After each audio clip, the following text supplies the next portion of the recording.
অজু শিখছি 48 বছর বয়সে। বলবেন যে তার আগে কেউ অজু ছাড়া নামাজ পড়ছেন না? তার আগে হানাফি অজু করছি আমি, মানে আমাদের দেশে যেটা চলে। আপনাদেরকে অনেককে বলছি আমি। আমরা কি করি? প্রথমে হাতটা ধুইলাম। তারপরে কি? মুখ মুখ ধুইলাম, করলাম। তারপরে আবার হাত ধুই না? এই সেকেন্ড টাইম হাত ধোয়ার সময় আমরা কিন্তু খেয়াল করে বা পয়েন্ট বানায়া এই জায়গাটা ধুই না। এখন প্রথম যে হাতটা ধুইছেন ওটা কিন্তু আপনার হাত ধোয়ার কাজ না, তারতিব অর্ডার গুলো ঠিক রাখতে হবে না? এখন যে হাতটা ধুইতেছেন এখন কিন্তু আপনার একদম পুরা হাতটা এখান থেকে এখানে পানি লাগার কথা।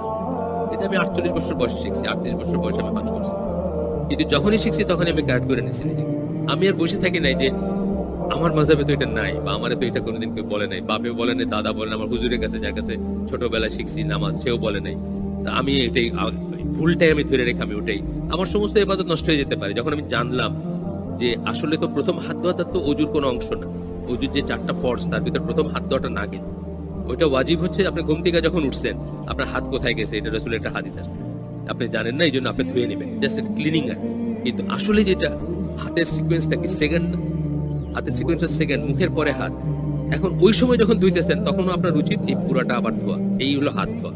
এটা কোনোদিন খেয়াল করি নাই, জানি নাই, আজকে জানলাম। সামিনা আতানা, শুনলাম এবং মানলাম, এখানের কোনো না, কোনো ডিসপিউট না। আচ্ছা, এইটা বললাম আর কি, যে constant reviewing and ongoing correction, নিজের ভিতরে তাকায় দেখবো। ঠিক আমার তো জয়লাভ করার দরকার নাই, কারোর সাথে তর্কে জিতার দরকার নাই, কোনো গোষ্ঠীর চেয়ে বড় হওয়ার দরকার নাই, কারোর সাথে জিন্দাবাদে জিতার দরকার নেই। আমার দরকার হলে জান্নাতে যাবো।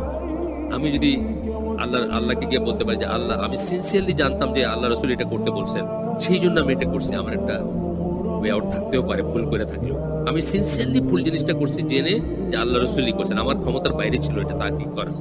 কিন্তু আমি যদি গিয়ে বলি যে মিস্টার এক্স, মিস্টার ওয়াই উনি আমার বলছেন, দেখে আমি এটা সারা জীবন করে গেছি, আর দেখলাম যে আমার ইবাদত হলো না, এটা কোন কিছু তো, এটা কোথাও যাবে? অমুক মুরব্বী, অমুক বুজুর্গ কইছেন বা অমুক শায়েখ বলছেন, হবে না। সুতরাং আমরা এগুলো কারেক্ট করে